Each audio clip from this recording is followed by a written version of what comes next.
I was 15 years of age and was bugler of Battery B, which suffered fearful losses in the field at Antietam, where I won my Medal of Honor. General Gibbon, our commander, had just ordered Lieutenant Stewart to take his section about 100 yards to the right of Haggerston Pike, in front of 2 straw stacks, when he beckoned me to follow. No sooner had we unlimbered, when a column of Confederate infantry, emerging from the so-called West Woods, poured a volley straight into us, which brought 14 or 17 of my brave comrades to the ground. The 2 straw stacks offered some kind of shelter for our wounded, and it was a sickening sight to see those poor, maimed, and crippled fellows crowding on top of one another, while several stepping but just a few feet away were hit again and killed.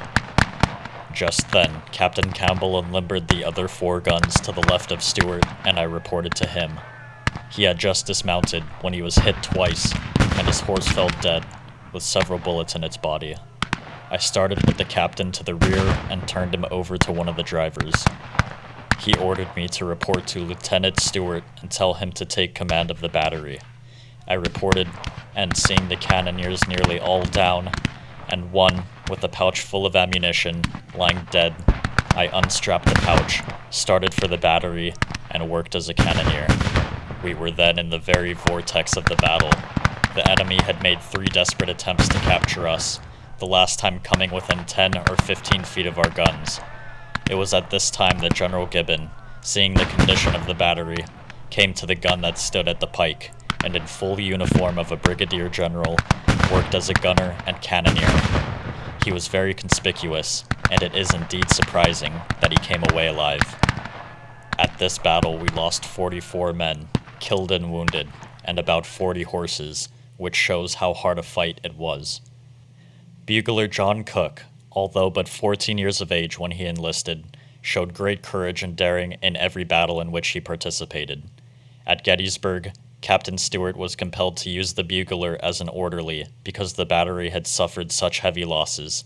He carried messages to the left half of the battery, nearly a half-mile away, the route being well covered by the enemy's riflemen, who lost no opportunity at firing at him, thus making it a most perilous undertaking.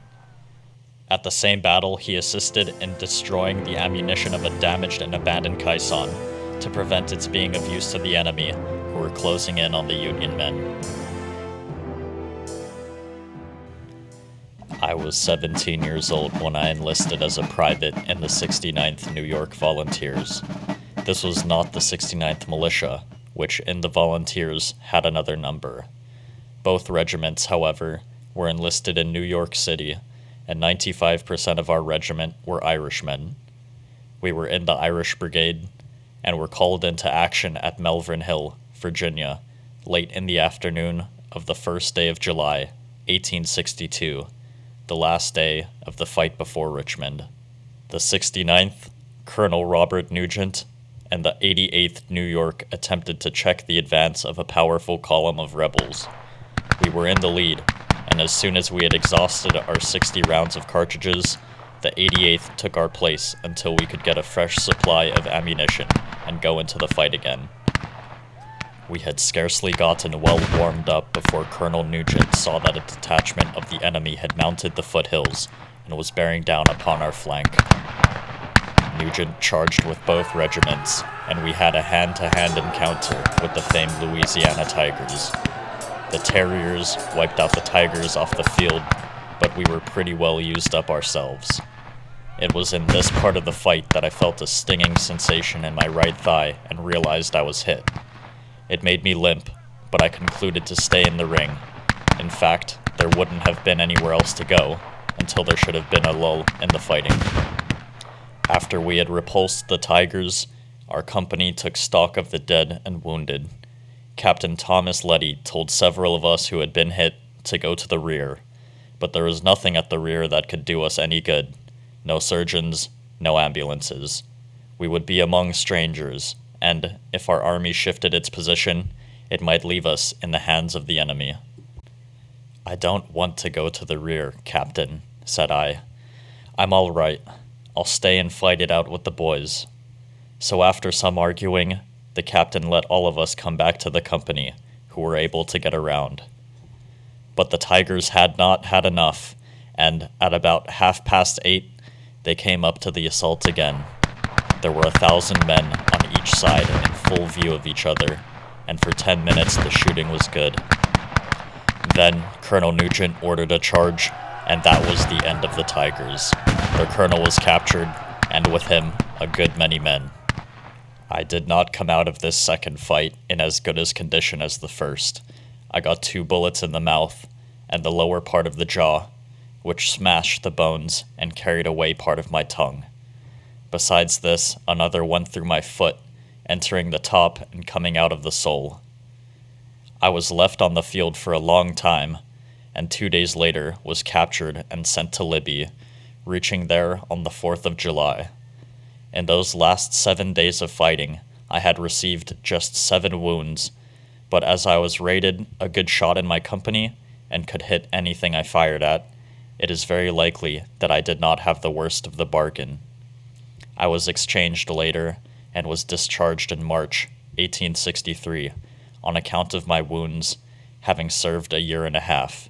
In 1864, I had recovered sufficiently to re-enlist in the 6th District of Columbia Volunteers, in which I was a lieutenant. When the 7th Connecticut Infantry was storming Fort Lamar, James Island, South Carolina, at daybreak, June 16, 1862, Sergeant Jackson was in command of Company F.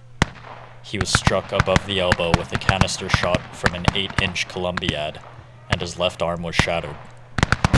With his right hand, Jackson seized his splintered arm, pressed it tightly to prevent, as much as possible, the flow of blood, and dashed forward with his men. The regiment retired, rallied again, and went forward on the second charge, only to be again repulsed.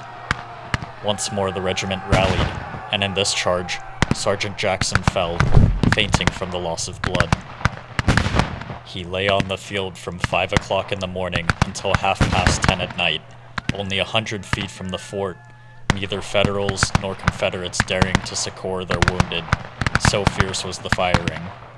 During more than 17 hours he remained unable to move, all the while exposed to the fire of the Union forces, but too near the fort to be in range of the enemy's missiles. Referring to this part of his experience, he writes, "Of the 14 comrades who came under the Confederate surgeon's knife as prisoners, only myself and one other lived to reach home.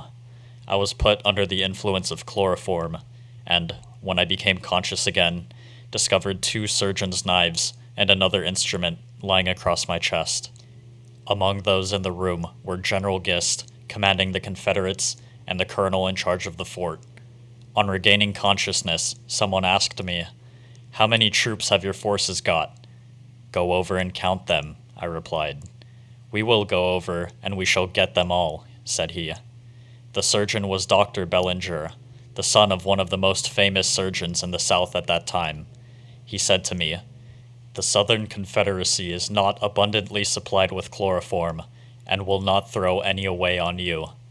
Before beginning to amputate my arm, they divided some of my clothing among themselves. The first thing taken was a pair of new boots which had been sent from home by my father. My uniform was also disposed of, and they gave me a shabby suit of clothes in case I should ever need any more. Then the surgeon proceeded to cut off my arm, and, true to his word, he did not waste any of the Southern Confederacy's chloroform on me. I was made acquainted with 6 of the Southern prisoners, and was graduated from Libby October 14th, 1862. Before daylight of September 6th, 1862, the men of Battery H, New York Light Infantry Artillery, of which I was a corporal, were encamped in the streets of Little Washington, North Carolina. We were ordered to fall in, and an expedition consisting of Battery H, 4 guns, a detachment of cavalry and infantry, and a supply train started for some point unknown to us. The morning was dark and foggy. Several gunboats lay in the stream, the men on board being asleep. After the column had moved 6 or 7 blocks, firing was heard to the left. Then a mounted officer appeared, shouting that the town had been surprised by a large force. A stampede immediately followed this announcement, and the column ahead was in complete confusion.